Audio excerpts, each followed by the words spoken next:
First of all, I want to thank everybody who's been tuning in to Tales from the Jails. And listen, we need everybody to do something for us. If you really like what you see on Tales from the Jails, you're really interested in what you see on Tales from the Jails, we need you to go to YouTube at Tales from the Jails and become a member. Subscribe as well, but also become a member. That way you can get updated on all the new content as we continue to bring you these amazing episodes. So we want everyone to go to YouTube at Tales from the Jails and become a member. As y'all heard him, go to YouTube at Tales from the Jails and become a member. We got an array of content that's coming out that you will be thoroughly entertained by. As you can see by the content that's previously been released, you're entertained by. It's only gonna get better. I'm telling you, there is only up to go. And we want to thank y'all for rocking with us, man, and listening to the awareness that we're bringing about prison life. So go to where again, bro? Go to YouTube at Tales from the Jails and become a member. YouTube at Tales from the Jails, and please become a member.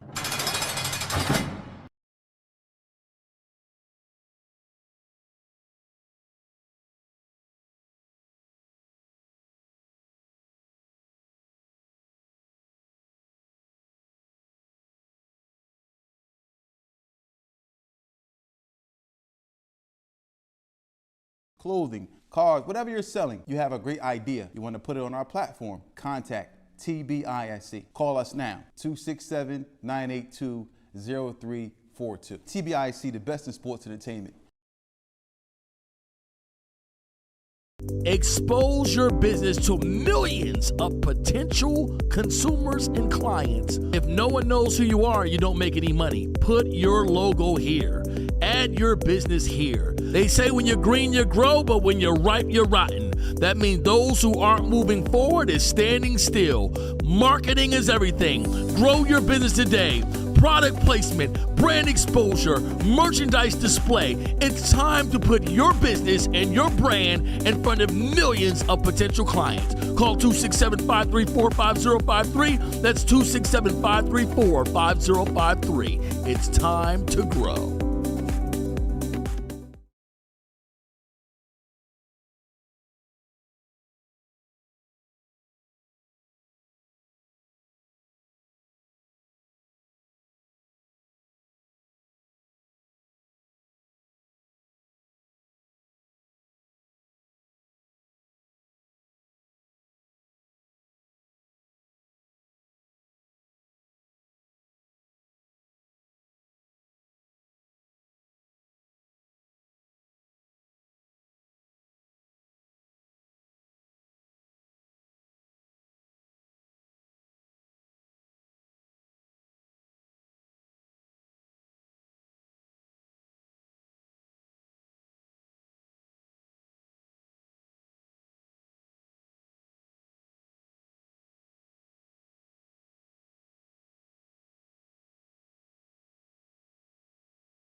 First of all, I want to thank everybody who's been tuning in to Tales from the Jails. And listen, we need everybody to do something for us. If you really like what you see on Tales from the Jails, you're really interested in what you see on Tales from the Jails, we need you to go to YouTube at Tales from the Jails and become a member. Subscribe as well, but also become a member. That way you can get updated on all the new content as we continue to bring you these amazing episodes. So we want everyone to go to YouTube at Tales from the Jails and become a member. As y'all heard him, go to YouTube at Tales from the Jails and become a member. We got an array of content that's coming out that you will be thoroughly entertained by. As you can see by the content that's previously been released, you're entertained by. It's only gonna get better. I'm telling you, there is only up to go. And we want to thank y'all for rocking with us, man, and listening to the awareness that we're bringing about prison life. So go to where again, bro? Go to YouTube at... What's up, everybody? It's Tales from the Jails. We're here live in Partners USA. Cool. Was your mic on? Your mic on? Your earphones ain't plugged. Look at you. You ain't even prepared, man. You come here. Let me finish giving a shout out to Pod Rooms USA. TNS Media Group is the team and the family, and that's once again that's Pod Rooms. I know somebody was saying something a little different that I talk a little fast, so sometimes I can. You think you talk fast or slow, or in skitterish? I think my hands fast. You know what I mean? Okay. Not through. I mean, You think they fast? No. You could be wrong. You could be wrong. You could be very, very wrong, and it could lead to a traumatizing experience for you if they're not fast. Yeah, maybe so. You missing episodes. Everybody wondering why I'm up here by myself, and so be mindful if they not really fast. Yeah. Don't put that joint out there like that, you know what I mean? Yeah. What's up, everybody, man, on this beautiful hump day, man? Hump day, we closer to the end of the week. We closer to the weekend. We closer to, relaxing, man. A lot of us is off Saturday and Sunday, man. A lot of us got time to spend around our families, man, to teach, raise, and direct in a good direction, man. I say that because we do need to be mindful of that, man, especially for the grown men. More of us grown men need to start taking accountability and being aware of their family situations if you have that, And I brought up the situation where it's getting near the weekend. I say that because most of us is off Saturday and Sunday. The weather is changing. Time, to relax and let your hair down a little bit from the stressful work week that you done had. But also keep in mind that a split decision, I don't care if you at a barbecue, at a swimming pool, a basketball court, a decision you make on the podcast, talking crazy. You never know. Exactly like bro said on the podcast, acting like hands is fast and they ain't. Yeah, you can a split decision on your behalf, my behalf. In your pockets. It might have you sitting on your pockets. Might have you sitting on a rocket. You never know. No, you never know. You never know. So be mindful, y'all. Be mindful, family and audience out there. Be very, very mindful, because I would hate to see anybody in jail, me included. Me first. I don't want nobody to have to go in there, man. Shout out to all the members out there. I want to say this before we start. Listen, once again, we're taking a list of everybody. You have a business. But people been contacting us saying, when? Are we taking the list, though? Okay. Just be patient. Okay. So for anybody out there who has a business, want to market their business and looking to get their business promoted by Tales from the Jails, we're doing something for free. For anybody out there who, want to come up on the set and promote their business, hit us up on IG or reach out to us on through email at talesfromjail@gmail.com. And we are currently, taking, names and numbers and contacts, and they're going to be reaching out to everyone probably by the beginning of the week. Somebody said they can't hear. Excuse me, not to cut you off. We got everything right with the audio and stuff like that, Lil Toffee? Turn the phone up. Yeah. Turn their phone up. The volume is good. So shout out to John Michael, Turkey Bands 215, Master the Legend, Nate, the G 3590, Q3 Ski, KK Twin Gang 2763, Andre Guerrera 7753, James LaFlames, my guy. I said them already. Everybody that's in the chat, man. Corey Woods 7162, Master Legend 23. Everybody that's in here, man. That's Q Cool 13, Sean Weezy, Turkey Bands 215. If I ain't said it already, 716 Deuce. Just everybody that's in here, man. Everybody that's coming to join. And also, I want to give a shout out to all the subscribers and all of the members. Everyone, make sure y'all hit the like button. We definitely appreciate that. So yesterday we had a little bit of technical difficulties, man, but we had a good episode. I didn't really get the what I wanted out of the interview, and I'm gonna tell you why. I didn't get the resolution between somebody that's cool with me and their son who's cool with me. Father and son. Yeah, because we're not up here promoting violence, and we understand the importance of somebody like Oskino and his son Muji. They need each other more than ever, especially not saying that one needs more than the other, but we, like, as a father, I'm a father. I need a relationship with my son, and Muji right now is in a oppressive situation, as we already know. Sure. Where that comes with a lot of hardship. 20 to 40 years is super, only 7 in on it. Yeah. Boy, he ain't even start walking up that hill yet. Exactly. So he needs his father right now. Exactly. More than ever, because at the end of the day, we just never, You never know, what situations we're going to be in, and who else can be there. What other man can be there for him other than his father? I know he said his mother was there. Shout out to his mom. She cool people as well with us, and but we want to really get to the bottom of it. So I was trying to have an interview with Muji, because Muji, I talked to him, on many occasions, not as much as I would like, but I spoke to him a few times about providing an outlet for him to do different things and to be able to come on the podcast and speak about things that he's going through, because a lot of young guys in jail who are going through what he's going through, but he just happened to be, the son of somebody who I got a good rapport with, somebody that I would call a friend. And for me, I look at that situation, I didn't get what I wanted to get out of it. You know what I'm saying? I just still felt like there's still some things need to be ironed out. So we're going to try to see what we can do to kind of, fix that situation a little more. I don't know what we're going to do in the future, but there may be, some additional conversation that we may have. Maybe we might even bring Oskino up here on the show. I think we can make that happen. Yeah, and have them conversate and talk, and conversate, talk, air it out. We men. Mm-hmm. We men. But still, long as it ain't disrespectful. Exactly. So whereas though I'm calling you a bunch of B's and P's and all that. No, we can argue modestly, men. I'm on all man shit, cuz I ain't on that. We sitting there in the room and then we really ain't getting, hold up. I wanted to give a shout out to Andre Guerrero. Yeah, my bad. How do you say your name, bro? I listen, I'm sorry, bro. Like, I just, let me see. Andre Guerrero. Okay, maybe. If we're wrong, we apologize about that, Yeah, man. You could text it into the chat and break it down into syllables, and I'll get it easier that way. Call him Andre G. Yeah, the boy AG. Yeah, shout out to Neef Buck 316. Yeah, but like I was saying though, just your now, boy Donnie 556721.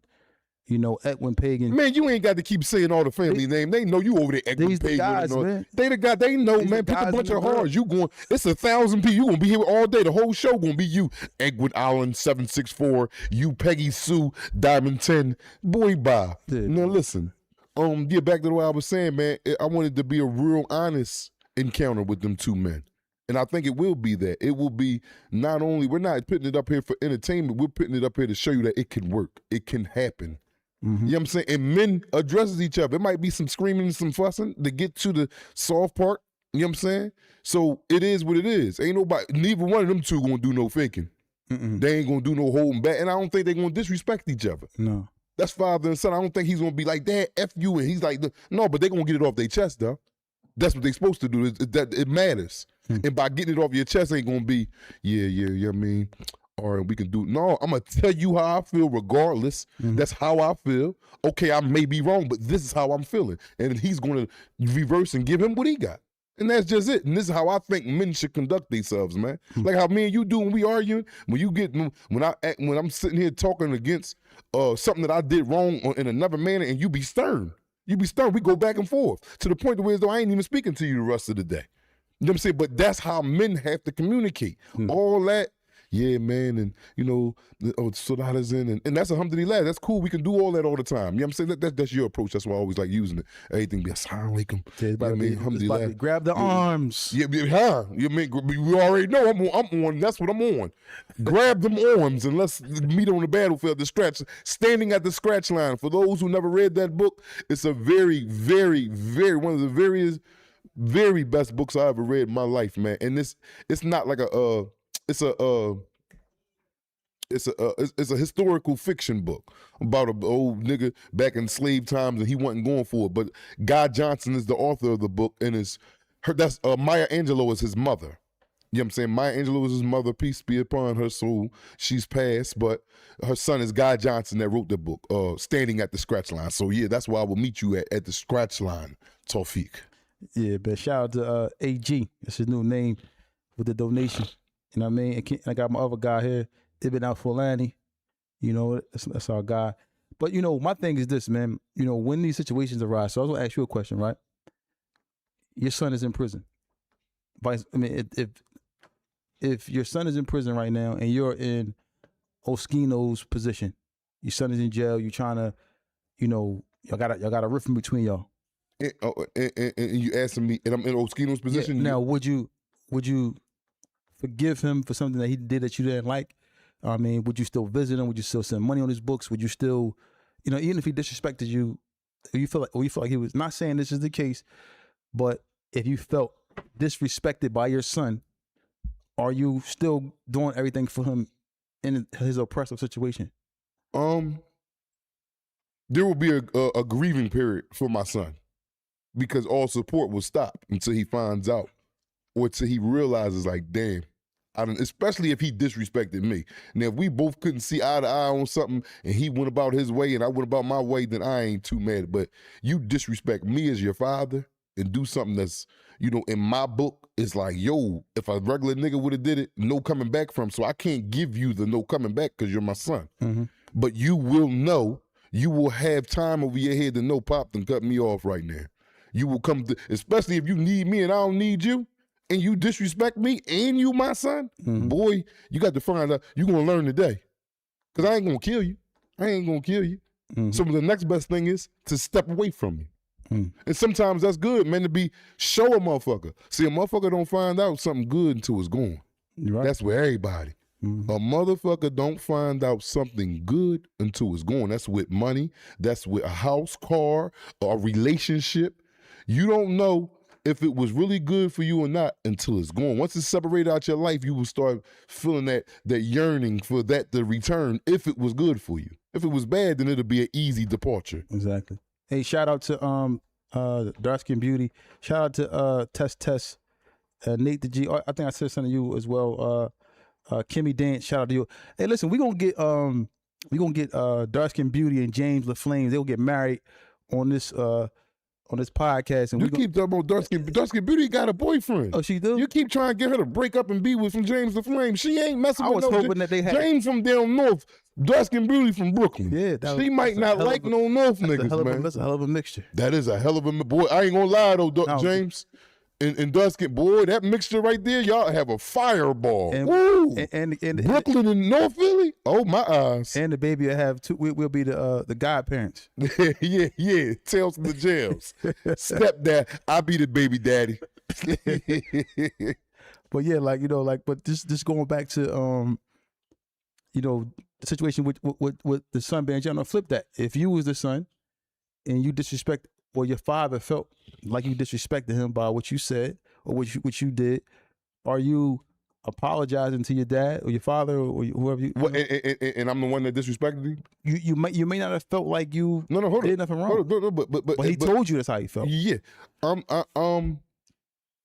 See this answer right here. For those who all that caught the live yesterday, Muji answered it, and he answered it in the proper fashion that I think it was supposed to be answered in.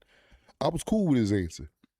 You asked him about the interview he did when he was talking about bashing his dad and all that. He stood on accountability. Came when he was like, "Yeah, man, I did that, man, and I can't take that back or whatever, but I'll do it again." That's accountability. He ain't duck it or nothing. Yeah, I did, and I do it again. Now, whether you was wrong or not is a whole nother issue. But I like his approach. Like, all right, I did. He said, but I'm up for a conversation where I could tell him how I felt, and he could tell me how he felt, and then we'll iron the wrinkles out the pants when we get the iron board. That's it. That's it. That's all. That's what men's supposed to do. All that, is one-sided, and you just telling me your part, and that's it. No, we got to get this. We got to get it out. We got to get this meat on the table. Not on duty. Not on duty, boy. Your whole life just sits around the censor, not on duty.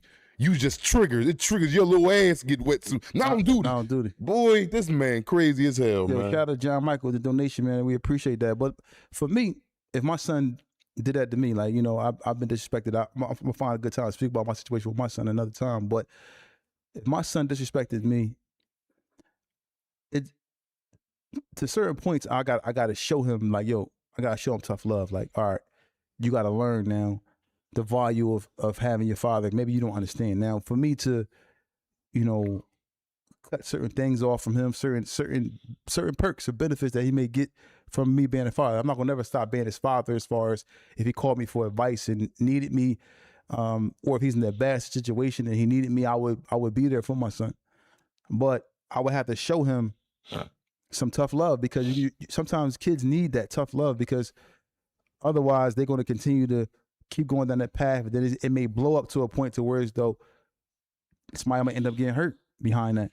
So, I would still be a father, but I would definitely show him some tough love but I would still be a father. Now, if I was a kid, I'm a father. I'm a son as well. I got a father like everybody else. We all got fathers, you know. And my father is the type of man where as though certain things he did, it was like, regardless of what I say to you, regardless of what goes on, I'm still your father. So don't ever in your life disrespect me. And I'll hold on to that to this day. Like, no matter, my dad may say some stuff that I don't like, I may address it to him, but I'm address it to him in a manner of respect. You know what I'm saying? And I'm not gonna go outside of me and him to talk to him. Nobody's ever gonna come back to my dad and say, well, your son said this, or I saw your son say that. I'm not gonna never gonna do that. I'm gonna address my father in the most polite, you know, manner or whatever it is, and let him know how I feel.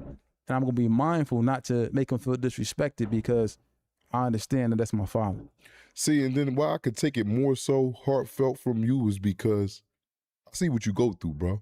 I see what you go through a lot, man, in life, with your family, with your father, how you honor and respect this man. He calls me all the time, man. He begging about this fishing trip coming up. We're gonna make it happen for him. And you have been through, you know, things that I ain't gonna put out there until you ready to put out there, but you have seen firsthand how the father and son relationship work. You know what I'm saying? And when you ready at your time, and I would love for you to, because, you know, it's one thing to hear somebody advocating about, you know, father and son relationships and how it can work and how the son's, but it's another thing when a person then went through it and felt it. So the people be like, damn, not only is he giving us on a game on how to, you know, not even the game, because I don't like to say game, giving us the manual on how to, because you can't really get it all the way right. But you're going to get it right along the way. And when you get it from a person that got it through walking the fire instead of seeing it, I receive it better. You understand what I'm saying? So, yeah, I respect everything you're saying when it comes to that, man. And I know wholeheartedly that what you're saying, you're telling the truth and you believe in. Yeah. Now, let's talk about that, because, right, his son got, let's go back to Oskino and his son. Muji got 20 to 40. Muji's still kind of young, early 20s, I think. He's 27. 27 years old, pushing 30. He hasn't really even he hasn't even did 20 years yet. He hasn't even got to the point to where, as though, understanding has really set in. Like, you can see the young man can, you know, his grammar was right, the way he talked and all that. He's learning all the little class, but realization really ain't step in yet. They don't step into it. But see, with a sentence like 20 to 40, that's damn near like life. Especially if you catch that or what saved him is him catching that at an early age, and we just gonna be honest. If he'd have caught that at our age, that's life. Yeah. 20 to 40. 20 for you right now. I'm 44. I can't do no daggone. Come on, that's life, man. 4 years old. Yeah, so what saved him is his youth when he got sentenced to this. So he still is gonna be learning at an alarming rate during these years that he's doing. He'll be talking totally different than I say about another 5 years. Number 3, I say number 3. After that dime mark, you be starting to tighten up. He started early. See, me, I didn't start early. I was mad. I didn't get my GED until like 9 years in. I was like 28 years old when I finally got a GED. 28 years old. Come on, man. Who 28 years old getting GEDs? You read your first book too? No, it ain't where I could always read. I was very, very good at reading. That wasn't where I said that's what I read in the penal system. I read over 1 million books. So I said you read your first book? No. It was not no. I did not read a first book at 28 years old. Now get on out of there. No, I never said nothing of the sort. All right, go ahead. But he, like I said, with me, I was just mad. It took me 10 years to finally wake up. After I got out of the SMOO program in Lewisburg, for those who don't know what that is, a special management unit. You have to do something of a gang activity or something of a violent nature inside the penal system to get classified to one of these programs, and it's a 24-month lockdown program. Now, mind you, this is the first lockdown program before you graduate to ADX, Florence, Colorado, where the jail is goddamn 7-8 miles underground and shit like that. That's super max lock-in. Now, the SMOO is the first stop before you make it to that. Like, you got to graduate. You know what I'm saying? So, but SMOO ain't no joke either. That's 24-month lock-in. You know what I'm saying? It's called Breaking Barriers. It's a program that they got. It's called Breaking Barriers when you're there. You got to complete the program. I got a certificate of breaking barriers. So when I finally got, how you got what? Huh? So you got what again? A certificate of Breaking Barriers. Oh, the first book you read? No. I'm asking a question. No. I'm just saying, no. Now, Hold on, no, I'm saying no. I'm telling you now. So before I forget. Okay. So now, when you're released from that type of confinement, 2 months, 3, like we're human beings. We're not used to being confined in a little room all day long, 23 and 1. Some days on end 24 and none. Mm-hmm. So now when you're released from that, you ever had your dog in the basement so long or caged up, when you finally open that joint up, it just be running for 10 minutes straight, nonstop. Yeah. Ping, ping, ping, ping. Humans is the same way. Mm-hmm.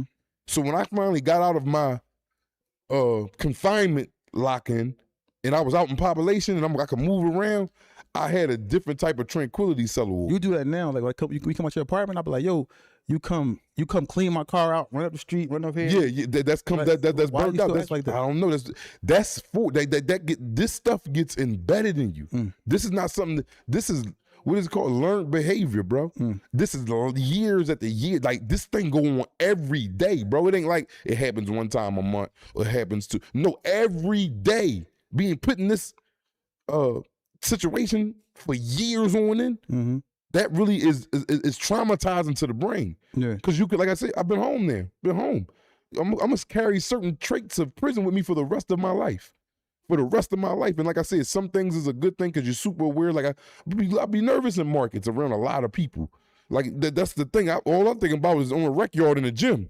And niggas is quiet as shit with them knobs and locks and socks. So that's true. You know, you could get your head knocked off at any given second. So now when you in society, you got to learn how to cope underneath these type of, extremes and stuff like that. I ain't gonna call them extremes, but circumstances. Yeah. So back to the question, Muji, he's learning and he still has a lot of learning to do. And he's only 7 years in on a 20 to 40 or 30 to 60. 20 to 40. Yeah, 20 to 40, man. That's for him, it's gonna sound crazy me saying this. It's good for him because he got, it's not never good, don't get me wrong, I'm not saying it's good he got time, no, but since he had to get it, it's good he got it at an early age. Mm-hmm. He's only 27 years old, he got 7 years in on it, he can possibly go home at the 20-year mark if he keep his nose clean, and as soon as he go up to the board, they might be like, all right, yeah, you completed everything, all right, go ahead out. You know what I'm saying? So that's what, 13 more years left. So 13 on top of 27 is what, 40? Mm-hmm. Man, he got his whole life ahead of him still. He be damn near our age, you know what I mean? I still feel good. This chumpy still get hard. It ain't, you know what I mean? I ain't got no problems, erectile disorder problems yet. You know what I mean? Hopefully they still some years off of me. I can still pleasure my woman. I can still go chase the kids in the backyard. You know, we live together, man. And what happened? We live together. I had a friend of mine, man. Shout out to Chizzy, man. He just give me like all types of like these type of supplements that you be eating. Yeah, and I come in my room and they used to be going. So that's when I wanted to have too much fun. I took them when I wanted to have too much. See, when I be off of them, I just have fun. When I want to have too much fun, the Puff Daddy fun, minus the other little shit. Whoa. Because Puff Daddy only locked up for having too much fun. Hey, nah. No, I'm not. He with the boys and all that, but minus all that. Okay. And I'm not knocking them who do that. I just don't do that. Because I used to come. Because if it was something that I was happy with and real pleased with and desired, or probably a first time joint, and then I come in and I make sure I go in your room because y'all open that joint up. It be so many of them in there. I'm like, damn, he ain't gonna know none of these. I ain't gotta tell him. I'm like, damn. Like, I'm not gonna notice the whole box missing. The whole box. I didn't get the whole box. The whole. No. You had everything. You had a box of joints. You had tablets, like 600 tablets. You had another 400. I'm looking at the joint like I thought I was in a sex shop. I'm like, damn, man. I hope my man John and all that working right. But we'll get back to that later on. But yeah, yeah, man, yeah. No, stealing is stealing, man. Yeah, so but I mean, like you said, it's back to him in what's called, you would be 40, get out, when Charlotte's dad is still around, he's still able to have, I don't know how old O is. O probably close to 50. O be about 70. So if you get out, so it's like, hopefully they'll be able to fix their situation before he comes home. So we're gonna try to be an advocate for that and try to, get that going. I just don't like people just not knocking nobody whatever they got going on. I just think, I don't want to say I don't like something. I just think that we need to push more positivity, opposed to negativity. Yeah, because it's everything is contagious. Positivity is contagious around the right people. Negativity is contagious around the right people. Laziness is contagious around the right people. So pumping the narrative for podcast. Because overall, man, like at the end of the day, man, believe me or not, y'all, man, I don't know if a lot of y'all believe actually that I have made the change. I really have made the change in life. And the change is to want better for myself. And I'm talking about me. And for me to want better for myself, my meaning, I gotta leave all the bullshit alone. And when I say the bullshit out there with the guys, and I'm not saying I knock the guys, I love y'all. I love all the guys and all that. But if they're not on what I'm on, and what I'm on right now is positive and trying to do something right where I could be out here and sustain my family, be with my family and my friends. Me doing that other shit, man, I'm jeopardizing my life, either back in prison or jail. That's just it. Yeah. And out of, he said he was in there, what, 1,500 inmates or so? He said 1,500? Yeah, 1,500 inmates. Out of the 1,500 inmates in there, what do you think the chances of, how many out of that 1,500 probably was 30 and under? Over half. And how many of them young kids in there probably don't have a father? How many I think out of so half of that 750? Yeah. So how many you think have? When you say don't have a father, or don't have a relationship with their father, I mean, man, majority of them. Majority. That's 100% true. Majority of them, bro. Maybe we should do something like this. Name how many people you be around today, Feet. You got a father that's present in your life and been present in your life all your life, regardless of whatever situation he's been present. Yeah. As a man, regardless of things he may have done that you didn't like or things he had, but he been present. That's just the key. Present. You know, I'm gonna tell you something too. Hold on, before you say that. Oh, go ahead. How many of, like, all your friends, just think about us, who else got a father that's present? Out of all of us? Yeah. Bang, but he don't hang with us. Yeah, what you got? Bucks, guys, Pop. But it's Pop. Shout out to Eggy. Eggy don't like my dad, but you know, my homie, his dad and my dad don't get along. His dad, back in the day, my dad was cheating on my mom, and my homie's dad took my mom to the house where my dad was cheating at. And they in the street fighting. My dad in his underwear or something like that. They in the middle of the street. So that's my homie. His dad did that. He out of pocket. But Buck got his dad. I got my pop. Chew got friend. You know, that's it. Mo got his pop. Mo, man, his pop. But Mo, he got his pop. Yeah. I'm trying to think. Dro, I'm speaking from the core guys. Dro, his I think his dad passed away when we was younger. Sarge, I don't even think Sarge. No, he ain't know his pop. All we knew was Gloria. Yes, so yeah, all we knew was his mom. Who else? I mean, our squad is fairly, you know, close. We got a lot of the, but we can't talk about the young guys. Come on, I'm talking about our group. Not, you know, I think that's more than half of us that had our fathers around. I mean, your father wasn't around. But for me, it was a time, right? I was on the block one time. This is a story time. So one time we on the block. Dang, my bad. So we on the block one day, and we young boys. My dad out there, and something had happened. Whereas though it was a situation where somebody had got locked up, and when they got locked up, they were saying that, you know, we didn't try to pay the bill in time or something of the sort. So we on the block, the guys from another neighborhood come up. Me and Otto there on the block. They come up, and they like, yo, which car got locked up? You know, like we like, yeah, we just sent somebody down there to go take care of that. But the person that came already just had like a dislike, was like kind of like he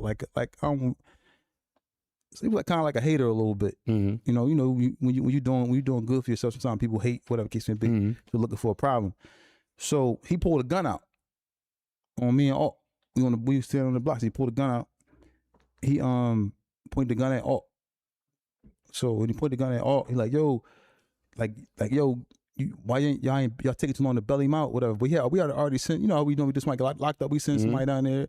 Okay, but so we like, yo, we already sent him down there. He like, but he already had like a negative report time we seen him. He just wanted to have a problem. So he ended up, you know, pulling out a gun, and then we ended up like getting into something like a little scuffle, wrestling with the gun, and the gun somehow start going. It's a big shooting or whatever case may be. Nobody got hit, but my pop was right there. My pop was like right there because I was talking to my dad. He was like walking off while he was pulling up. So my dad was right there when it happened, and he like, after it happened, he seen me. He like came to me crying, like face full of tears, like crying to me, like, "Yo, son, you gotta get your life together, man. I thought you was gonna die." He said, "I was seeing y'all out there wrestling or going through that with the gun, and he's like, I couldn't do nothing.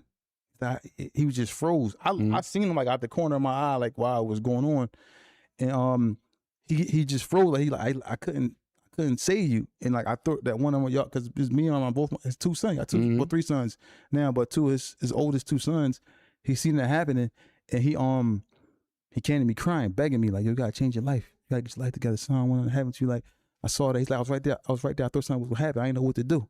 He said, he's like, I was stuck. Like I couldn't do nothing, and I felt like I couldn't help you. He said, I held you in my arms when you was a baby. He was like, he was like begging me to like crying to me. I never seen my dad like, I don't want to say look weak, but I never seen him look like, that emotional. And in his face, he was full of tears. He was crying, and I'm like, no, it's gonna be okay. Like it's all right, Pop. But he was like, I couldn't save you. I couldn't stop the situation. Like, I need you to do this and do that and blah, blah, blah, blah. And, us, we like, man, we already think about what's going, transpire behind that. But, yeah, that's a real true story. My dad seen that right there. It was like maybe 8 shots that went off. And he was just right there. Stuck, couldn't even move. But he just saw everything transpire. So it was crazy, man. And I remember coming to me and telling me, like, yo, we shouldn't be Crying. Begging me. Begging me. I was pulling off, like, I can't, because after happened, I left, but I came back down, like, later at night, and he was out there waiting the whole night, sitting out there waiting the whole night. He kept calling me. I'm like, I talked to him, but then I came back down, and I was pulling off. He jumped in front of my car, like, stop, jumped in front of the car. I need to talk to you. And then he did that, so I'm like, dang. But at that time, I still didn't change my life. I still was like, I was in too deep, from what I thought. And it was like, we were just thinking about getting back. But that was something that really happened in front of my pop, really. Let you know to go to show the magnitude and the love that a father got for his son, man, by him coming to you and showing you that raw emotion by crying. Like, don't no man want to cry like that. He was crying. In front of that shows the importance of what he was saying to you, bro. Mm-hmm. You know what I'm saying? Quick shout out to everybody again, man. Hit that like button, man. Please, man. Subscribe, man. We love y'all subscribers, man. Y'all family, man. Add on to it, man, where we can grow together. And if you can, become a member, man. Help support Keepers Out of Court. Shout out to Old S Rider. Mm-hmm. And that was a true story. And my pop, he don't talk about it, don't worry. But I see, my pop getting old, man. He can't. Every time I talk to him, I just seen him the other day. That just remind me I gotta go out there and see him. Because I seen him. He always loses his hearing aids. Yeah. He older. I keep like, yo. He don't care about them Jones. Ant-Man got about 3 different girls. They hides it from him and shit like that, man. Ant-Man get one mad. I'm gonna put this over here today. He won't hear nothing today. He won't hear that phone today. How to do. He like them young girls and all that. Yeah. But I'm like, Ant-Man a Rolling Stone, man. Yeah, I go out there and see him and I think about it. But like, and that'll make him happy too, man. That'll make him real happy. See his boy pulling up, like he be proud. Like, do you know how proud a father would be to see? Like, man, I watched this thing on a reel, right, and it say there's only one man, I believe him, that wants to see you succeed more than everything in life, including himself. He said there is only one man, and I'm like, damn, I want to see. Because I put myself shit. Well, when he said a father. He said, if I unadulteratedly want to see you win, succeed, unbiased, no, type of, you give me because I want to see you succeed, because I want you to get me. No, I just want you to win. Yeah. And that's your father, man. Yeah, for sure. You see, he trying to rat on my dad on here time he got 3 different girls. He don't know who watching the show, man. You know what I'm saying? Turkey bands. Yeah. He talking about you trying to rat on my dad, you don't know who watching. My dad told me something one day. He said he the he said what? He said he the lunch meat and his 2 girls is 2 pieces of bread. Yeah. My dad told me that he the lunch meat. So he might be the hot dog. He the lunch meat and his girls are 2 pieces of bread. Well, shit, I was man. like, what? I get it, man. I get it, man. But shout out to my pop, man. But yeah, like, but that relationship means a lot to be able to have that. Be able to talk to your father and inshallah, Muji and get that. And not just them. We just talk about. You just said 750 inmates in prison. They have the inmates in there who 30 and under who may not have their dad. How many? We said what? half of that 750. Yeah. So that's what 375 people in jail that don't have a father. It's way more than that. We're just being modest. Yeah, man. And shout out to a battle tested trucker for the donation. Appreciate that, man. But yeah, like you gotta have, you gotta have, well, I said you got to stress the importance of having your father, not degrading the mother, because the mother is super valuable. You can't put a price tag or you can't say enough about having a mother, right? Mm-hmm. But a father just isn't as important. Mm-hmm. You know what I'm saying? A father just as important.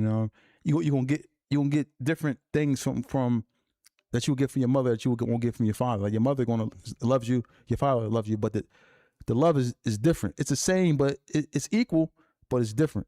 You know what I'm saying? If it makes any sense. Mm-hmm. You know what I mean? So, shout out to all the mothers and fathers out there who actually, who love their kids. Are relevant. They are present. And those who want to be present, even if they can't be present, because we understand that a lot of times it can be an issue with, the kid's mother don't want to let you see the kid or whatever the case may be, or you got a beef with the kid, whatever it is. I think we all should just try to fix that, because this can be the reason why a lot of kids go to jail. Like we had Curry up here, Curry and Newski. Mm-hmm. And what did Curry say when he asked him about his dad? He said, "Man, my dad is a nut." I don't know why he said that, but we should have asked him why, because maybe we could have helped him understand his father or whatever the case may be. But we know now, we're learning too. We don't know it all. We all see how now you like, damn, I should have. Now that could be, because that ain't gonna be the first one to come up here and say that. Yeah, you know what I'm saying. So now we can dig deeper. You know what I'm saying? Mm-hmm. Not on duty. Yeah, but we can kind of look into the situation a little more. Oh, that's how it was supposed to be said. Okay. Yeah, look into the situation a little more, and that way we can kind of try to understand it, because we can't save any and every relationship, but by pushing positivity and trying to mend these relationships, this helps stop the young boys from going to jail for those who want to listen. Because another thing too, to the young boys out there and the young women out here who just want to do what they want to do, and then you end up in a bad situation when you could have just listened. Listen now, before it's too late. You should start listening now, because we all are one, And at some point, Muji is a father. He has a daughter, and he's gonna try to, over the next 20 years until he gets out, he's gonna try to talk to his daughter and be a father from inside the prison cell or whatever, the jail. Mm-hmm. And what if his daughter says, well, you wasn't around, you went to jail, you wasn't this, you wasn't that? He's gonna have, what's gonna be his excuses? Or if he have any to say, what can he say? Other than, I messed up when I was young, he's gonna try to give her advice. So is his excuse more warranted than Oskino, whatever Oskino's excuse was? I don't know. We gotta get to it, because you don't know who. You just gotta come to a common denominator. Nobody's perfect, man. You said, said his dad died in front of him. He didn't really have a long life with his dad. Like your dad right now, if I call my dad and tell him I got problems with my kids, whatever, he can give me some advice. Mm-hmm. Mm-hmm. That's very important, to be able to have somebody like your dad to give you advice. I was going through something, man, just recently, and I don't want to talk about my dad all the time, but my dad is a positive part in my life. But I was going through something, and my dad just I was going to something. He sat on the phone with me all night. Mm-hmm. I think I told you before, until I fell asleep and everything. Mm-hmm. So I really appreciate my father, man, and we all gotta have that mentality to appreciate our fathers and our mothers as well. You know what I mean?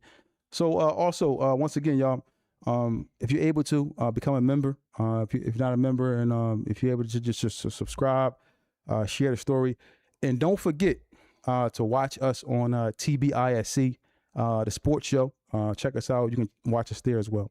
And who we got coming up this week? On what? Today. Oh, yeah, this week this Thursday, we got tomorrow. We got Barbie. St. Louis. From St. Louis. She has a crazy story. She got shot, by her sister. She went to jail, and this. So it's a crazy, crazy story. Don't forget to check that out. I think we released some clips from the actual interview that's out right now. It's a crazy, crazy story. So don't forget to look into that. Yeah, man. Now, I'm gonna ask you a question too, like, because because young girls go to jail too. Yes, they do. And they go to jail. We haven't had young girls in jail who spoke about this, but And we will. We will. They beef too. They beef with the mom. They beef with the dad. And girls beef more so with the moms than the sons do. Like you ever watch? I was in a relationship when I first came home with my baby mother, and I used to watch. And I like giving y'all, and I'm not putting her out there, but she wouldn't be mad if she heard this, but because it's a fact. And for me to see, and you know, I went to jail as a child. I went to jail 19, 20 years old. I ain't really had that much yeeks in my life, meaning, and when I say yeeks, meaning cheeks, meaning relationships. So I went at 19. I ain't really know too much about, you know, I knew but boy's supposed to be with girl, but, you know, I ain't have too much. I'm out there in the streets. So by me coming home and finally getting in a relationship at 41 years old, it was like shocking to me.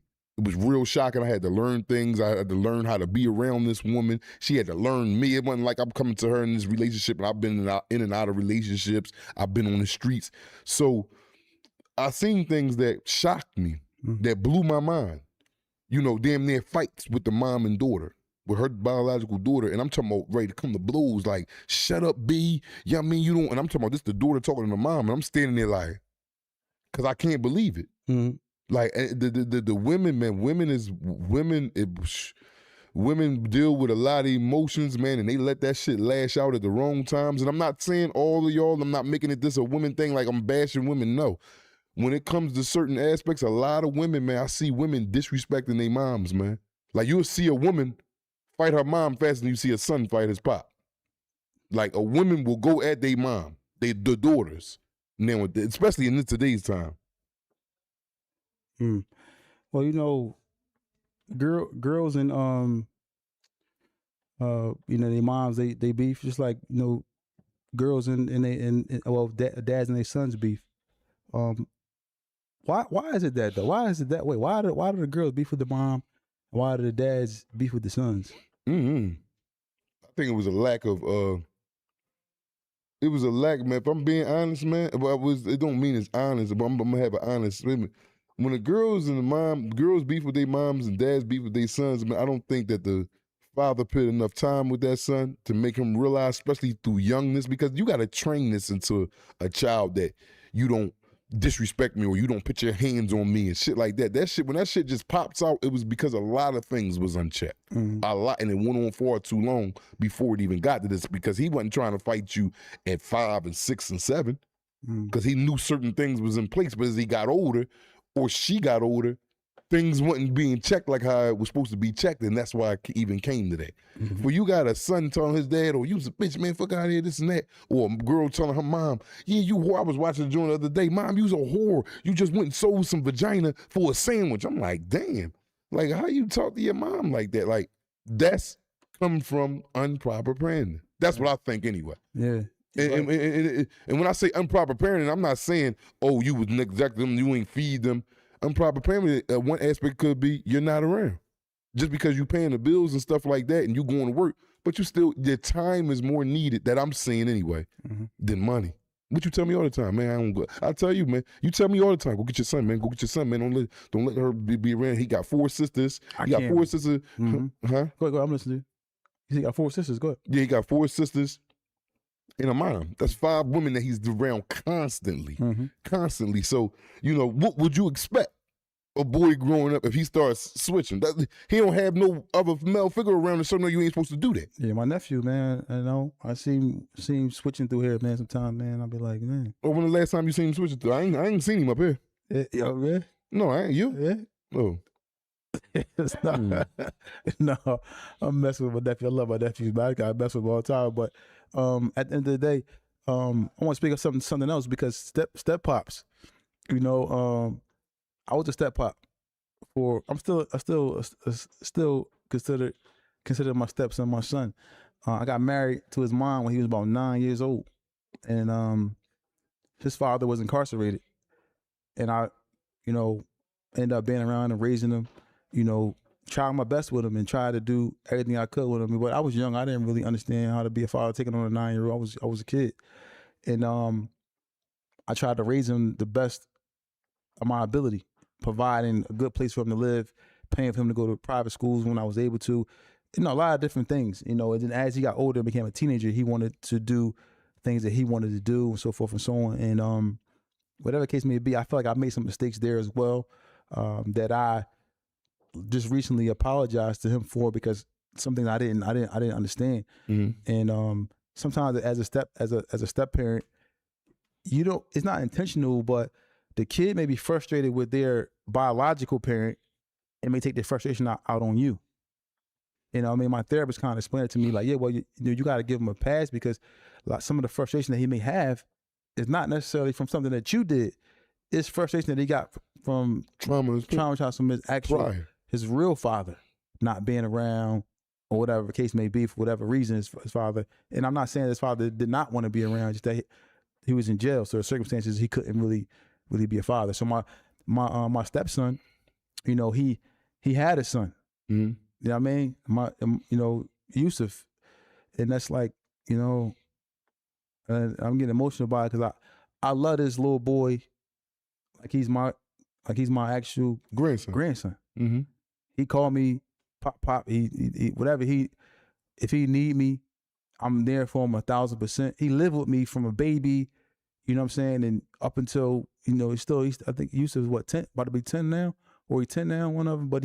But he's I love him like he's my your biological, because I held him from a baby. I changed his diaper from a baby. I did everything for him. I taught him things, had him with me.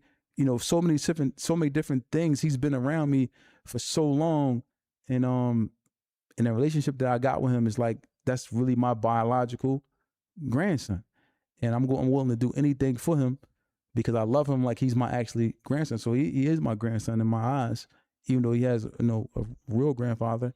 But the kid loved me, you know what I'm saying? And I do anything for him, and he'd see me, he give me big hugs, and he come over to me. He's like, it's not even like a question of who I am. He knows who I am, and I got a lot of love for him. And I haven't seen him in a while. I got he lives, I don't know if he's back in Philly, but I think he lives in Egypt. But I got to try to get in contact with him. But yeah, that's my G son. This leads me to a question, right? What you just said. And I want to know, man, because I'm struggling with it right now, but moving forward in my life, I think about making my decision on it. Do you think a man can truly come into a woman's life, marry her and everything, and she have her own kids, and he be fully accepted by everybody other than her? I'm talking about everybody. You think it can? I did that. It happened to me. Yeah, I don't think that can work, bro. I did it. It's just that, the kid gonna always, it's gonna be good when you're doing what he or she wants, but when you come in with the discipline, not discipline, but structure, it ain't my dad. But also, I'm married to another woman. I was married to another woman that had a son. You know what I'm saying? A young son. And to this day, he loved me. I probably like, he loved me. Like, I feel like he generally loves me, even though me and her ain't together no more. Like the bond that me and him had, like I'm talking about, I'm coming home. He waiting for me to come. The same thing with my stepson. When I from 9, he said wait for me to come home so we can go play football. I said go hang with him and his friends. We used to go out to the park, play baseball. I'm talking about I used to do everything with this kid when he was young. Even as he became a teenager, I used to hang with him and his friends and talk, play ball with him, and so forth and so on. And my ex-wife who had a son, this kid loved me to death. Like, it was looking forward to me coming home and being around him and so forth and so on. So you can have a positive effect on kids, but it has to be the respect between you and the woman. If the woman respects you and who you are, the kid's gonna have no choice but to respect you and who you are. If she disrespects you, it's just my opinion. If she disrespects you in front of the kid, and you can't really restart that. Yeah. But or she got to check it and not do it again.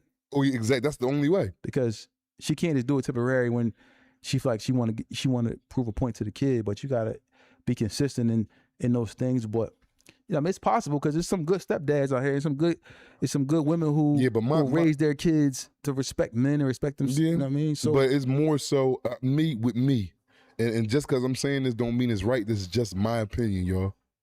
I don't see no future in that, bro. Yeah. Me, I have bad experiences already, man. Me, you trying to go into, you know, another, you know, whatever you want to call it, relationship or a situationship, whatever you want to call it, and the woman has kids, especially if they're younger kids, that has to be monitored and raised. Now, if they all grown, then, you know, they let mom go. They half the times they ain't even living there at the house. But you coming in 2, 3 kids and they 8, 9, 10. Yeah, man, none of them yours. Yeah, man. Everybody gonna be happy when you coming in with bags of food and bills, play heat on, and when it's cold outside and you coming, everybody sneaks for school. Oh, I got like this. Everybody gonna be happy then. But when it come to clean up, and yeah, who got this tub dirty? Yeah, who left this door open? And so on this refrigerator's food. And that one's gonna be, listen, nigga, man, my mom getting on my damn. When she gonna get this Uncle Tom ass nigga? I'm telling you, bro. But I don't think it's good. Like, in order for me moving forward in my life to mess with a woman that, and it's still gonna be hard to have children, and I don't knock the woman that have, I'm just saying me to get into a full-blown relationship. I only need one girl. I don't need 2, 3 girls.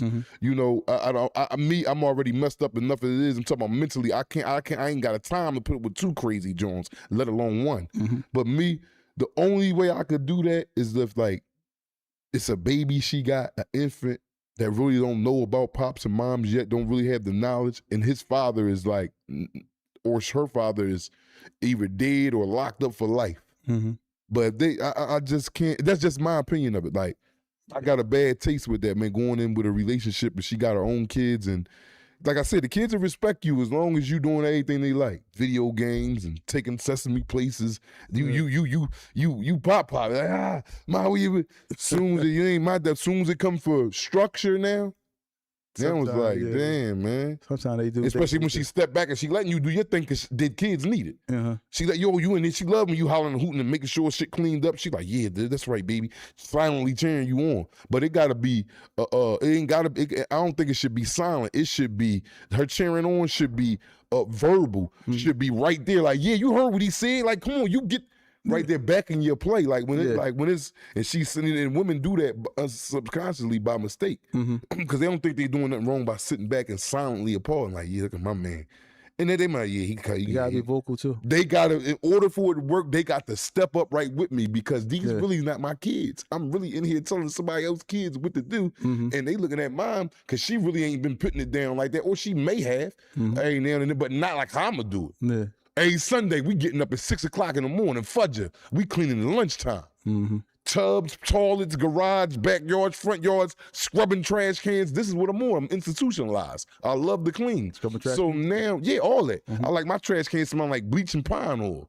Get me. You know what I'm saying? So my thing is, when you bring us this type of structure into a house that ain't never had that structure, I was a villain, bro. When I was with I was a villain, bro. Shout out to my baby too. I'm waking up, her daughters down there, they 20, 21, and they got their boyfriends down there laying on the couches. I had you help me out. When I come home, she got a washer and dryer. The washer work, the dryer don't work, it just be on. And you could turn it on, but it don't, you know how the dryer be spin your clothes, it's just on, and it ain't moving or nothing. So it's just on. That shit ain't drying in there. You bought me a washer and a dryer and washer for my family when I first came home. Remember that? Went right there and bought it for me. I said, damn, bro, I need a washer and dryer for my crib. Look, you took me right to the appliance store and got me a washer and dryer. Them kids now, not the sons, but the daughters' boyfriends, they getting up before me, putting they shit in the washer and all that. And I ain't with that shit, bro. You should have you put it in the crib, everybody use it though. No, not them. They don't live here. What you mean? That's their boyfriends. What are you talking about? Though? Like, if you grown enough to fuck, y'all gonna fuck from underneath these, and you ain't paying no rent here? That ain't got nothing to do with washing clothes. No, but you don't live here? You over here with your chick, everybody sleep on the couch. You did it? No, how? How did I do it? I'm paying bills in here. I just bought a washer and dryer in here. But I goddamn right I can do it. But goddamn right I can do it. I bought that in here. They gonna use it, bro. No, they didn't. They did. They didn't. I got them right out of there. But in turn, the whole relationship got over. Like, we gotta get this nigga up out of here. You a drawing step up, but shout out. No, I ain't a drawing step up. It's the structure, man. I'm not gonna have my wife's daughters in here. They got their boyfriends. They laid up his blunt guts all on the table that need to be swept up and threw away. Little pieces of roaches of weed. Everybody sleep. Feet stinking in it. Nah, man. Nah, as soon as you wake up, like, can you put that shit in the dryer? Why is your clothes in my washer, He cuz? asked you to put it in the dryer? Yeah. He said, Man, I ain't with none of that shit, man. I'm just saying I can't do it no more, y'all. And to the men out there, shout out to the ladies, man, the beautiful women that's raising beautiful kids on their own. I respect it. But I cannot, like, we can have fun. We can have fun. But to be in a because I just because I say it don't mean it's true. I don't think that relationship is going to work if she has kids with another man and these kids is 8, 9. You're not the father. You're going to do something to make them mad one day. Yeah. Because you got to bring structure that makes kids mad. Mm-hmm. You know what I'm saying? Kids ain't they're not foreign to it, but they don't like it either. Yeah. The time they want to be playing the game, no, it's time to study. Mm-hmm. And then they looking at you like you the enemy. But it's structured. Mm-hmm. So now if I ain't their biological father that's giving these instructions out, it's gonna be a whole bunch of back talking. You ain't my dad. How many times you heard that? You ain't my dad. I ain't got time for that shit, bro. Now you in there pleading with your woman, man, why they just kids. And you looking at her like, are you serious? The relationship is just going crazy now, man. And like you said, once me and her get in the argument, once they see it, they already on tilt. Oh, it's a go. Mm-hmm. Get him out of here. And they got my ass out of there. They kicked me and the washer and dry out. Take all that shit with you. I'm out front hollering, calling you. Come get me. Yeah, never again. Yo, but shout out to my baby though, like, cause But did you understand me though? Yeah, I'm or no? Yeah, I understand. I'm a step pop now too as well. Like I got another stepson, and he's in his 20s, and but I knew him since he was little. I mean, I knew his mom, my wife, since we was young, since we was real young kids. I remember he was a baby, and I was look out for him. And now he's older. We had conversations. And he real cool young guy, man. You know what I mean? I just recently got married, got himself together, alhamdulillah. So he's trying to do things the right way, and it's a transition, but we gotta have respect. And then shout out to my wife. She ride with me. She let it be known, like, listen. You know what I mean? That's my husband. Whatever my husband says goes. You see, I like that. I want to piggyback off of what you were saying, and then shout out to you too, Nate. I want to comment to this comment you said, and I'm not going to say You this are like drawing step pop. No, he didn't. No, he didn't say that. He didn't say that. He said, Nate the G, 3590 said, put the clothes in the dryer on the hold on. He's no, not that one. Put the clothes in the dryer, huh? Yeah, no, he said that. I want to go to the one where he said when he said thinking about putting one of the kids on their back pocket. Man, I didn't put him on his back pocket, but I mugged him through the door. Like, you know how you got my last wife, daughter's boyfriend. That's what they gave you the joint. No, he ain't give me nothing. I mugged him through the door across the street. Yeah, right. We living on a little block of Alany. And I think he did tell you about that. Yeah, we in there arguing. And he was like, what? He acting like he was one of them. But he a good little kid, though. He a good little kid, about 2021. When I say that, meaning he wasn't, out there toting guns and selling dope. He just ain't had no direction. He just want to be bummy and sit around, and him and his girl just smoking weed and then getting all the roaches together and rolling a blunt with that because they ain't got no more weed. Dumb shit. Yeah, you know how they do. I did that. Everybody did that. No, you got about 9 roaches in the weed jar. Like, damn, I ain't got no more weed. You gonna crack all them roaches open. And if y'all sitting here telling me that y'all ain't never see that, y'all all some goddamn liars, family. They take the roaches and open when you ain't got no weed and you got that little goddamn canister sitting there with all them roaches in there, you will crack them roaches open and put them inside a blunt itself. So this is the shit they in there doing, but we get to arguing and shit like that, me and him. And he like, man, I'm like, yo, you can get the fuck up on out of here. He like, man, I ain't got to go nowhere. Now, mind you, we got a front door, and then when you open the front door, it's a screen door. It's like a metal screen door. So that joint is super sturdy. It ain't one of them joints like the little net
First of all, I want to thank everybody who's been tuning in to Tales from the Jails. And listen, we need everybody to do something for us.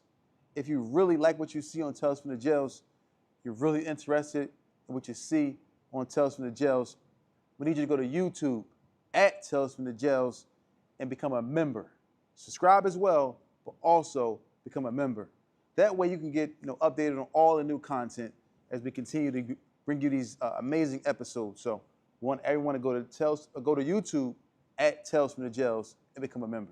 As y'all heard him, go to YouTube at Tales from the Jails and become a member. We got an array of content that's coming out that you will be thoroughly entertained by. As you can see by the content that's previously been released, you're entertained by. It's only gonna get better. I'm telling you, there is only up to go. And we wanna thank y'all for rocking with us, man, and listening to the awareness that we're bringing about prison life. So go to where again, bro? Go to YouTube.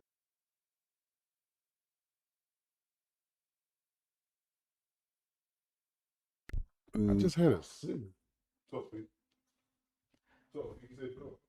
I did. Yo. It's fixed. All right, come on, young. You ready to go smoke already? Let's come back. They got to tell a story all over again. No, I ain't telling it all over. Let's get to the good part, man. No, that's over. Now we back. Yeah. You gotta get back to the story. Like he punched you, right? No, he never punched me. He never punched me, man. All right, so what happened? So hold on. So, because people ain't here, so he's still in the living room. I remember he told me. So he's still in the living room. What happened? No, what happened was we was arguing. He was in the living room, and I was arguing about little blunts being left, and then we got the furniture set right after that. Remember I told you I came home. The furniture was so matted, like it was so used. She probably had it about 14 years. The current fur she had. Hold on, the furniture was like smashed down. Not, but just the wear and tear. That motherfucker looked like it was suede when it was. That motherfucker was bad. It was just just from asses keep getting up in all them years of up and down and up and down. Dumb shit, not on duty. Go ahead. But so we having like a little face off, and he was acting like he was ready to stand up to it. I'm in there early in the morning, shorts on, no drawers. I'm in my crib. You know how why you got to have drawers on? Cause I'm a penitentiary boy. I'm just home. I'm feeling good. I'm up early. You know what I'm saying? I come downstairs. I'm seeing this little melee in the living room, and we get to arguing. So hold on. So I opened the front door. It was him. It was him and the girl beefing. No, it was me and him. Okay. It was me and him. She was beefing with her mom, and he was saying something. I'm like, "Oh!" And I jumped in it like it was like us on them now. Okay. And he was close to me. He was saying something, and I grabbed that nigga face, bro. I grabbed that nigga whole face, bro. And we had the front door open. I told you, there's a black metal screen door right there in this shack, and it's like one of them sturdy joints. Like you gotta unlock this joint to get it open. Like when I say unlock, it mean turn the knob. And I mugged this nigga so hard, like mug. It was just a mug. Like I had so much control and grip on this nigga face. I could have just been walking around with him, like, and dictated his whole pace. This how firmly, and my hand was around his motherfucking head, and I mugged him through the door. When by the time he gathered himself, he was across the street. I'm coming out the front door now, like, yeah, what's up? He's on the other side of the street, like, you gonna do that to me? And took off running. Yeah. And I'm like, damn, you was scared a little bit, because I'm like, damn, where the fuck is he going? I'm going in there to her, like, where the fuck is he going? Where the fuck is he running to? You know where he going. You know where he going. So hold on, listen. So he ran off. What did his baby mom say? You a nut ass nigga. Mom, get this nigga the fuck out of here. Yeah. Get him out of here. He's a nut.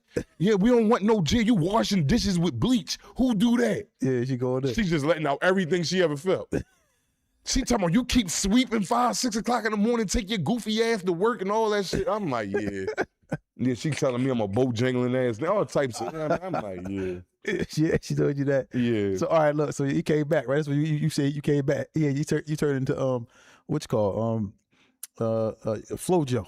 What you mean? When he came back? Yeah, he came back the next day. He apologized. You turned. But he said you spit the cord. You turned into FloJo. You was like, no. Okay. No. He came, knocked on the door. I already knew he was coming back. Because me and the daughter done calmed down. The mom done got us to talk over through the course of the rest of that day. And the next day, she like, yo, My boyfriend want to know if he can holler. I said, I don't got no problem with hollering that young boy, man. He a good little, they got a daughter. He's watching this wait to see. He's goddamn right. When I crack the door, I'm looking out there for like, what's up?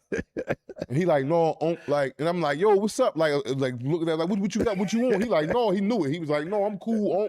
I stepped out and was like, yeah, what's up? We could talk. We could do this all day long. I'm gonna knock him out. He ain't with none of that. Yeah. I just ain't with none of that. You know what I mean? So everybody got something they ain't with. But, you know, pretty much it went good. But the moral of the story is that I don't want to put myself back in a position like that to go through that again. I'm getting too old, man. I ain't got no... Next time, I might get mugged out the door across the street, and I would hate for that to happen. Mm-hmm. I mean, I'm in my later years of life, man. I'm trying to chill, take care of the kids, man, that's trying to go to school and do the right thing, pay these bills, and me and my old lady take a couple trips. I ain't got time to be fighting nobody's sons and shit like that, nah. Why is it that whenever is an altercation, people start saying all types of crazy stuff? They say what they really feel at that time. Why? That's like a time to get everything off their chest. Why is it that way though? What? Whenever something happened, like some altercation, something pop off, people just got the clip loaded to say whatever they want to say crazy. Because that's when that's like drinking. Anger and drinking is the same thing to me, emotion-wise. When you drinking, you're going to say whatever you always been harboring, but it would have never came out if you wasn't drinking. Anger is the same way, because you're in a trance. And before you know it, you be like, dang, I done said the shit I wasn't even supposed to say. You done told somebody else's business. Yeah, you be out there arguing with a nigga, and then such and such, and then you'll bust out and be like, yeah, because she don't like you either. They should have sound out again, man. Sound out again, Tawfiq? The sound out is, can y'all hear us? Can y'all hear us? I didn't go over that part. Okay, go ahead. All right, go ahead. Say what you say, young. Go ahead. All right, man. He said, "Mama, I sound good." I said, yeah. When you be so mad that you will implement people that ain't got nothing to do with it. I'll be sitting there arguing with you in a state of rage, like, yeah, fuck you, Feek, because don't nobody like you. John don't like you, tell him. And John like, damn, why you put me in it? Like, you know how that shit be? That shit be crazy. You done start getting personal for real. I'm letting you know everything about everybody. Yo, why is it that way? Like, whatever. It's crazy when liquor get involved or anger. You be like, you be sitting there like, damn, for real? The truth come out, man. When the booze come out. When the booze come out, the truth come out, man. They gonna be like, yo, nigga, I don't even like you. Man, like, I never liked you. And then when they sober up, it's to the point that even though they're telling you other people's business. That ain't even got nothing to do with John, like you, Bob, you don't like him, do you? Remember you told me that? Don't nobody like your ass. You just saying all type, you like, damn. Now John, Bob, and them in the back like, whoa. Because they ain't get to that point with you yet. Like, why you putting me on a limb, bro? Nut shit. Yo, so listen, after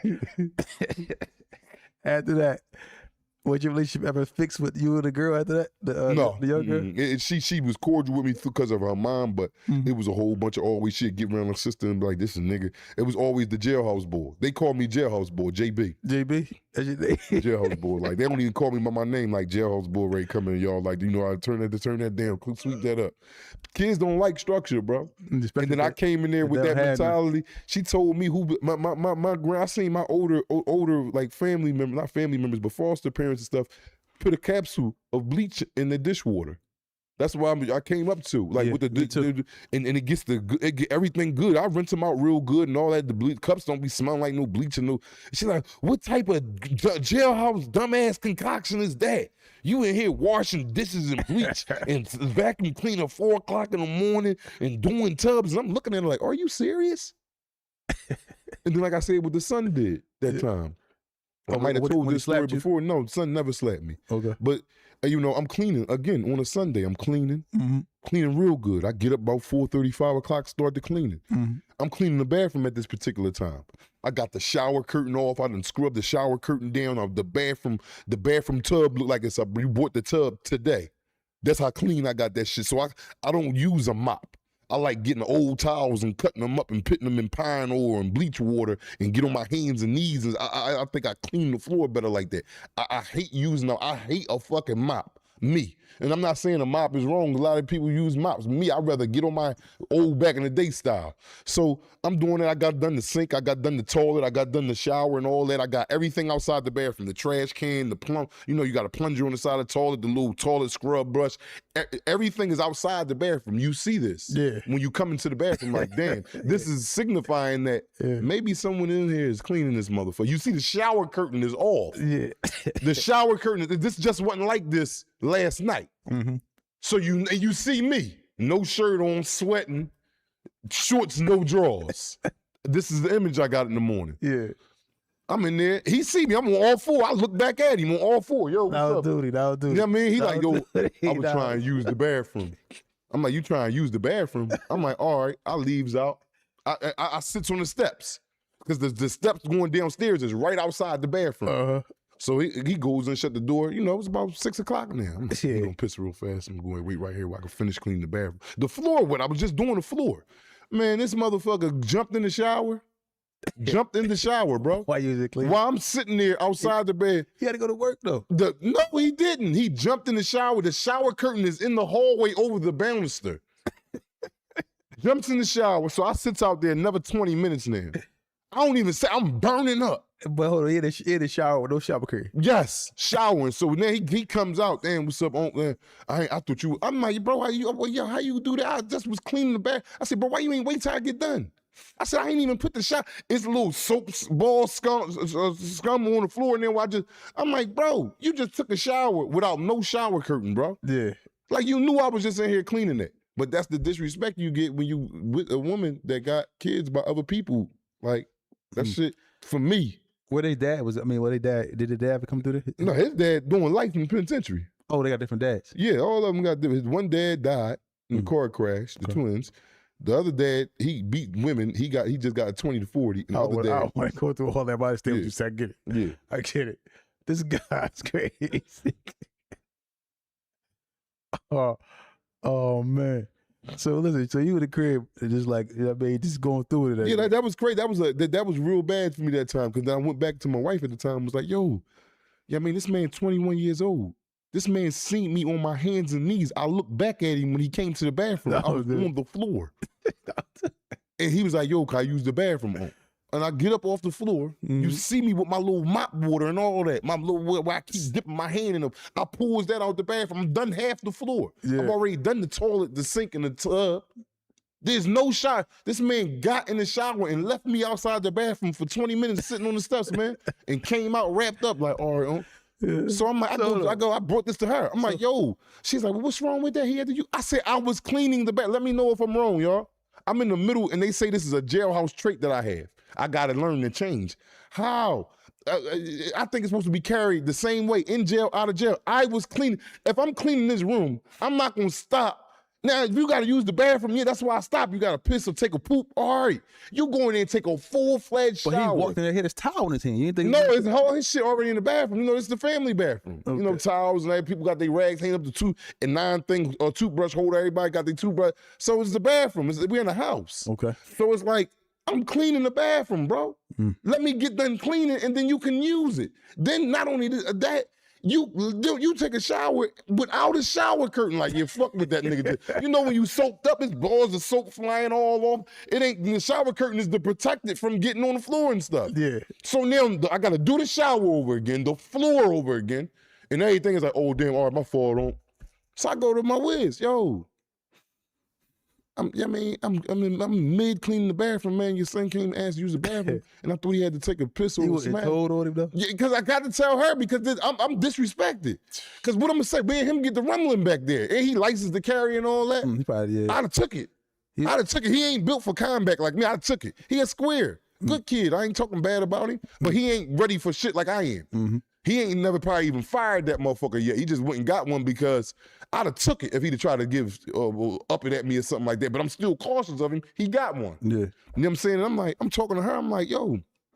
She like, you tripping, you overboard, you doing too much. Like, all he did was just take a shower. I'm like, how am I wrong? If you go do that to somebody in the penitentiary, like if I'm cleaning the cell. You're not dependable. But still, I'm cleaning. That's like if I'm cleaning the kitchen. You come while I'm in the midst of washing dishes and I got all the things off the stove. You know how you got to scrub the stove down good because grease and all that be popping up there. So I like to use a Brillo pad joint, get it nice and soapy. You say, yo, let me come cook this fried chicken real fast. No, nigga, let me finish cleaning, then you cook. I'm in the middle of cleaning this up. Yeah. How is that wrong, bro? How is, like, they talking about this some jailhouse shit? It just caught you, it's just bad timing. Well, guess what? I won't be in that type of timing ever again.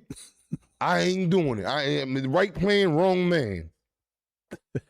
Yeah. Oh, man. So you did beef with 2 of the kids, beat one of the boyfriends, almost beat one of the boyfriends up. So you just want to roll that, Joe. You just in there, just have it your way. You just live you like you on the block again. You coming out. What? I said you in there. You didn't beat. Well, you didn't beat the boyfriend up. Argue with the daughter. Both the daughters. We in that motherfucker. Argue with. So, but you never argued with the son before. One time. I will have it.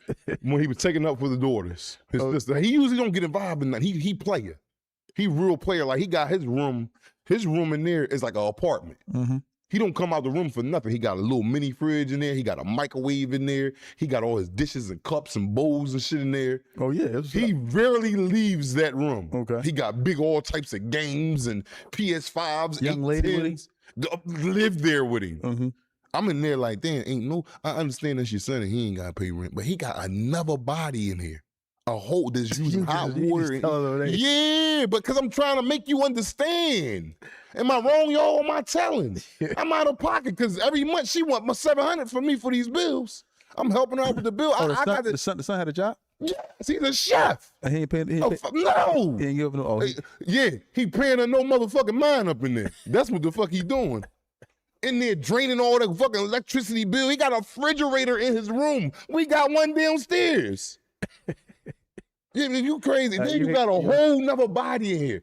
I gotta hold my piss a little longer because she in here pooping. Man, what if she wasn't in here? If she wasn't in here, I'd be able to get in. But this is a whole nother body in here with us now. No, you bad. So now it's like 8 adults in a 3-bedroom house. Oh. Come on, bro. Like, I can't go through that no more, man. Especially a person coming home from incarceration. Like, he shouldn't be underneath that type of pressure. But especially if he a dude and he see you laugh about this type of shit. You out of pocket, nigga. But especially I'm saying, cause you crazy. Like you didn't tell her. You would have told her everything. I knew you was a snitch, man.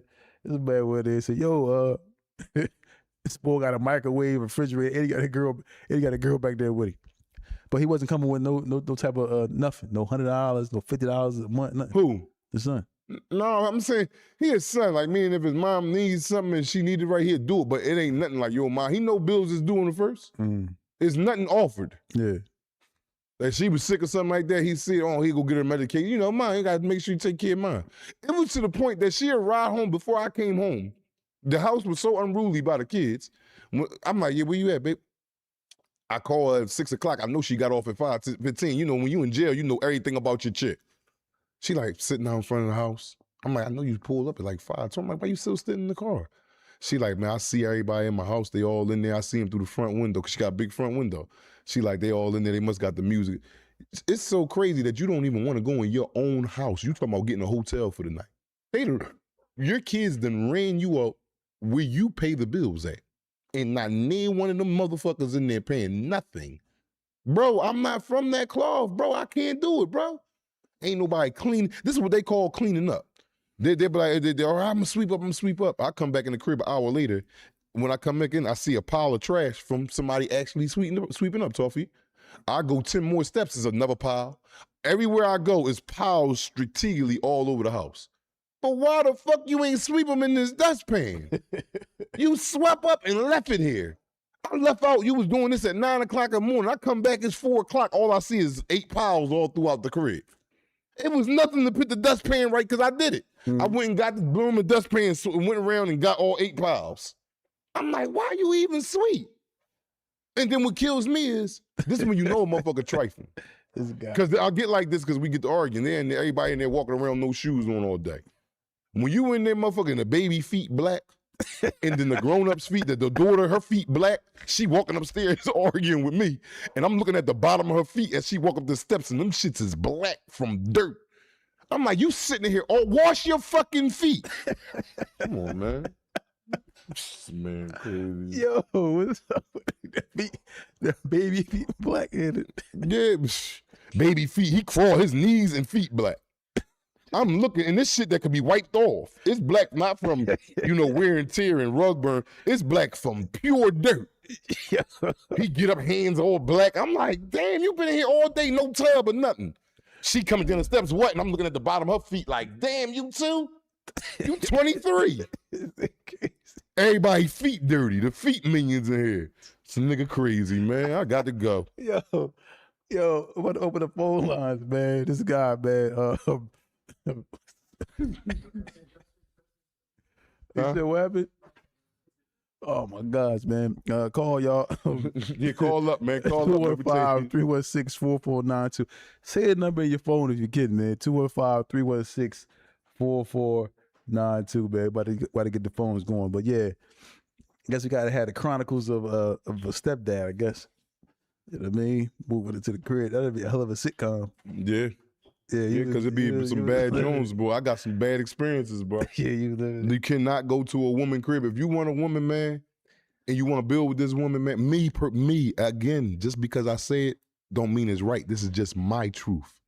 I don't see a future with a man trying to marry a woman with kids. Like, you got to take that woman with you. Like, take her to your crib. Like, you can move in with me and let the kids go ahead and do what they want over there. But then that's going to be a tool because they ain't going to be paying no bills. Mm-hmm. So now y'all paying bills at two residents. Mm-hmm. Now I can see if you had some responsible older kids like, Mom, damn, that's good looking. You leaving us the crib going over here with him?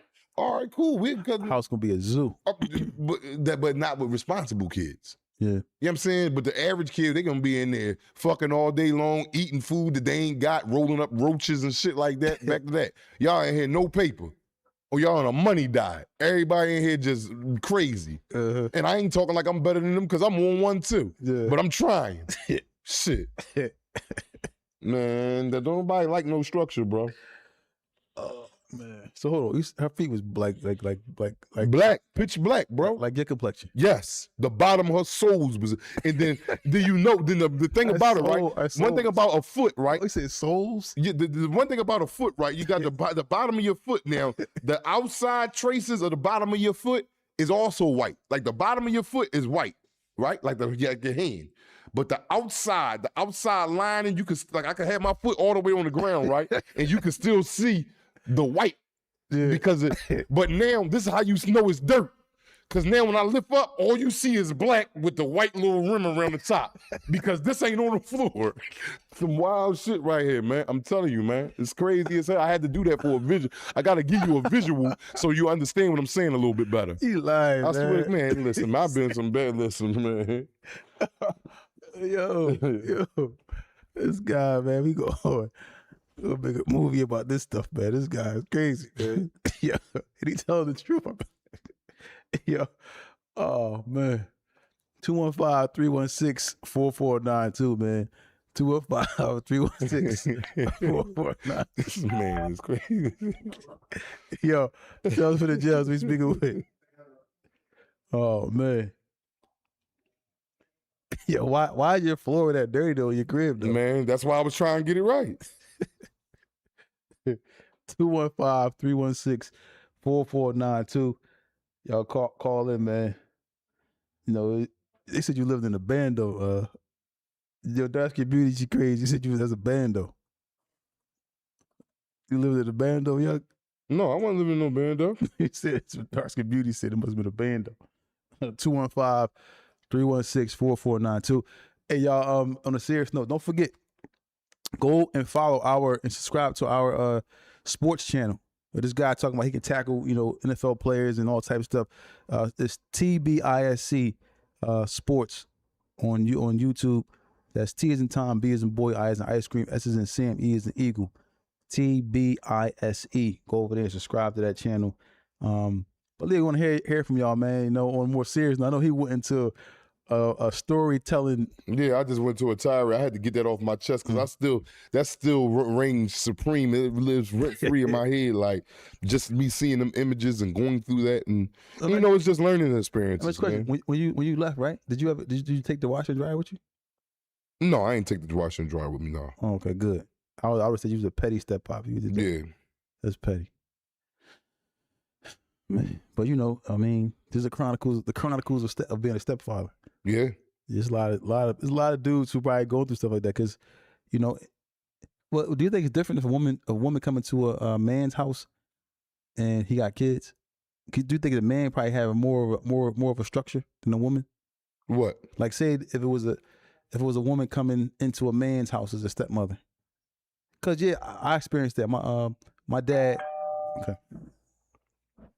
Tell us from the jail. So we're speaking with.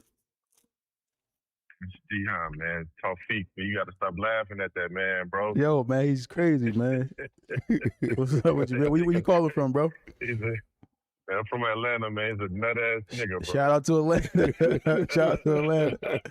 This guy crazy, man. Hey, this baby kids too, bro. Yeah, man.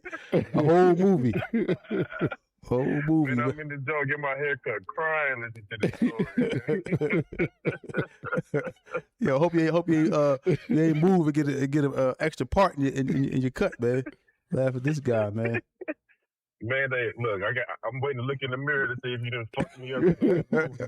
Laugh so much, man. Yo, so shout out to Atlanta. We just was down there too, man. We were just in Atlanta with Rollo, man, not too long ago, man. Yeah, Rollo Vicious, Atlanta boy, man. He good people, man. Mm-hmm. We're just down there, man. With him and Lil Woody. Yep, Woody infamous now. Yeah, what's up, man? What question you got? You got a question for us? What's up, man? Man, I just wanted to chime in and tell y'all, man, y'all hilarious, bro. Oh, thanks, Y'all man. hilarious. I'll be watching this joint. Appreciate that, man. Lawrence Appreciate that. Black. Yeah. You can't tackle Derrick Henry. He might put you in the dirt. Yeah, he know that. He know that. He just ate up here pump That's a faking. dangerous joint right there. You ain't built to take that kind of punishment, man. I think I am. I think my heart gonna prevail me. Yeah, you might have heart, but that's all you're gonna be left with after you.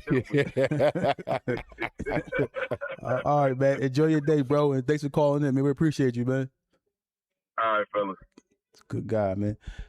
Yo, calling y'all 215-316-4492, 215-316-4492. Listen, man, we appreciate everybody who's been rocking with us and supporting us. We got a few minutes here. We'll take a few calls before we get up out of here. But this guy is crazy, man. So let me ask you another question, though. Talk to me.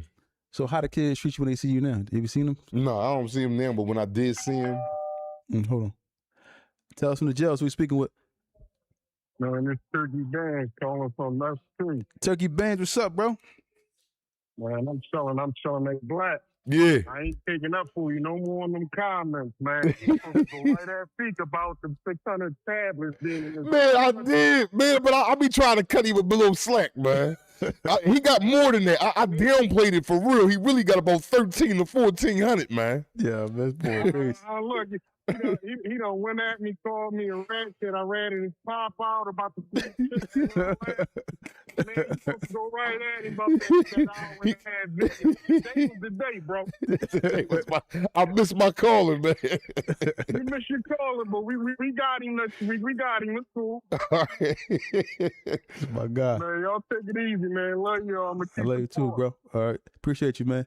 I'll call later. Like a slide. Shout out to Turkey Bands. 215-316-4492.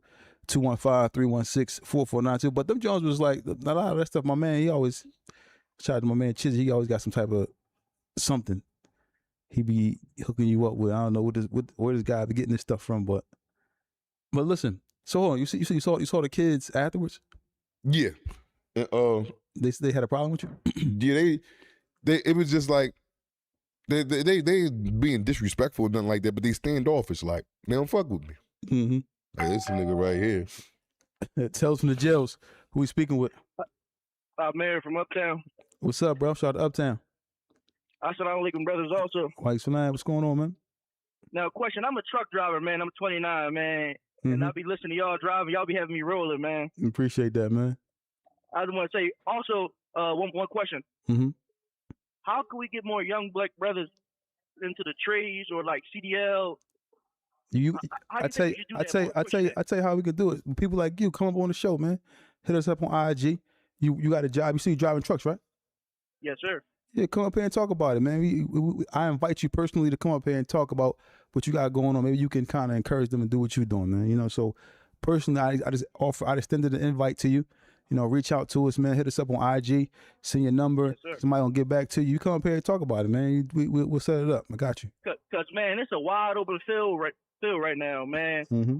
You know, we short truck drivers. Trump kicking a lot of immigrants out right now, so we got a moment to really take over the whole industry right now, man. For sure. Yeah, man. Shout out to you, man. Like I said, man, you got the opportunity.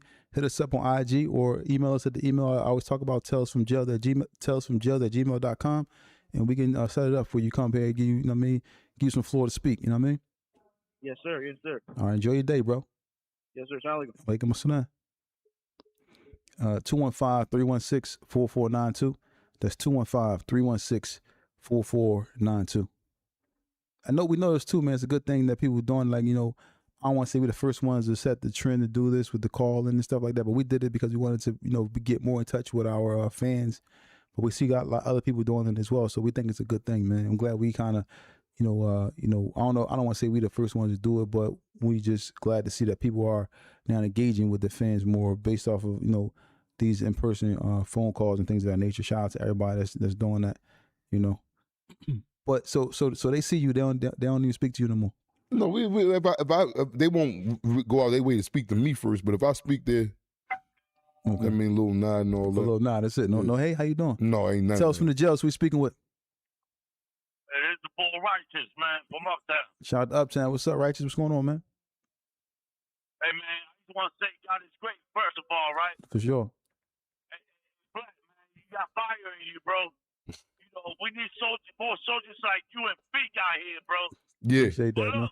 One thing I got to say to you, Black, you got to show some humility, man, some humbleness sometimes in your life, man. Right. You know, with the women, with the kids. Right. You know, humility goes a long way, bro. Right. You know what I'm saying? Mm-hmm. Too much fire in your heart will get you in trouble, man. Yeah, you're definitely right. Please, brother.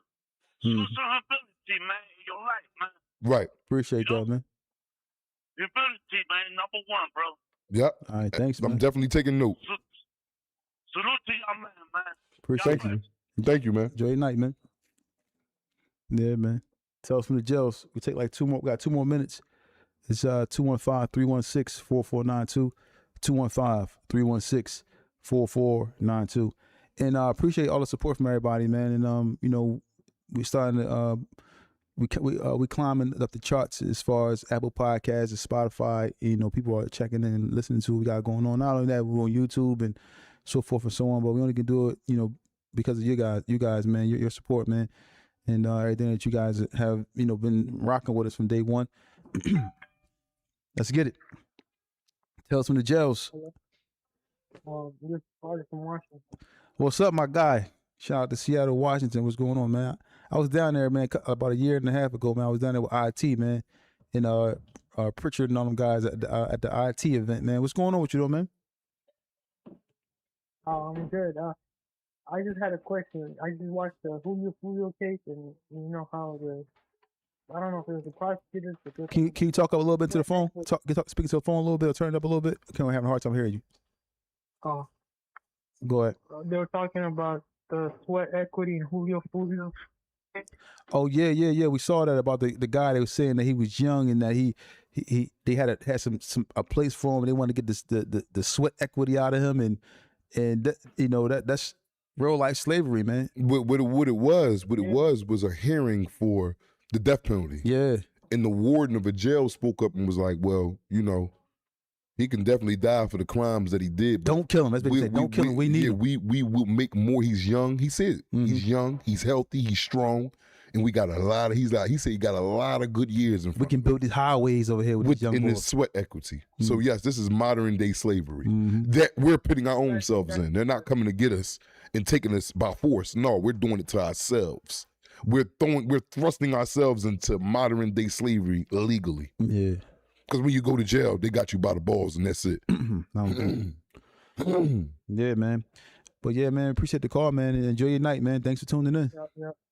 Enjoy your night, Yeah, y'all.